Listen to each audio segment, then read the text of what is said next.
അരവിന്ദ് കെജ്രിവാളിന്റെ അവസ്ഥയാണ് കേരളത്തിൽ മുഖ്യമന്ത്രി പിണറായി വിജയനെയും കാത്തിരിക്കുന്നതെന്ന് ബിജെപി സംസ്ഥാന സെക്രട്ടറി സി കൃഷ്ണകുമാർ. മദ്യനയത്തിന്റെ പേരിൽ തന്നെ പിണറായിയും അകത്തു പോകുമെന്നും കൃഷ്ണകുമാർ പറഞ്ഞു. തൃശൂർ കോർപ്പറേഷന്റെ അഴിമതി ഭരണത്തിനും കെടുകാര്യസ്ഥതയ്ക്കുമെതിരെ ബിജെപിയുടെ നേതൃത്വത്തിൽ കോർപ്പറേഷന് മുന്നിൽ നടത്തുന്ന ഏകദിന ഉപവാസ സമരം ഉദ്ഘാടനം ചെയ്ത് സംസാരിക്കുകയായിരുന്നു കൃഷ്ണകുമാർ. നിയമസഭയിൽ വി.ഡി. സതീശൻ പിണറായി വിജയനെ സംരക്ഷിക്കുന്നതുപോലെയാണ് തൃശൂർ കോർപ്പറേഷനിൽ UDF മേയറെ സംരക്ഷിക്കുന്നതെന്നും കൃഷ്ണകുമാർ പറഞ്ഞു. അമൃത് ഫണ്ട് കോർപ്പറേഷൻ കൊള്ളടിക്കുകയാണെന്നും കൃഷ്ണകുമാർ കുറ്റപ്പെടുത്തി. അരവിന്ദ് കെജ്രിവാളിന്റെ അവസ്ഥയാണ് പിണറായി വിജയനെയും കാത്തിരിക്കുന്നതെന്നും കൃഷ്ണകുമാർ വ്യക്തമാക്കി.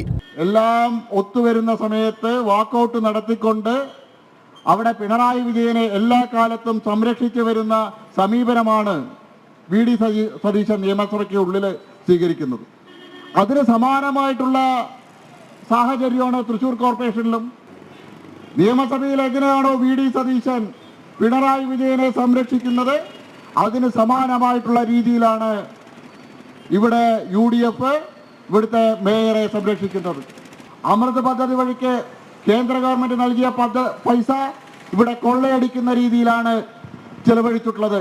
BJP Thrissur city president Justin Jacob, നിയോജകമണ്ഡലം പ്രസിഡന്റ് രഘുനാഥ് സി മേനോൻ തുടങ്ങിയവരും സംസാരിച്ചു. കോർപ്പറേഷന് മുന്നിൽ രാവിലെ ആരംഭിച്ച ഉപവാസ സമരം വൈകിട്ട് സമാപിക്കും.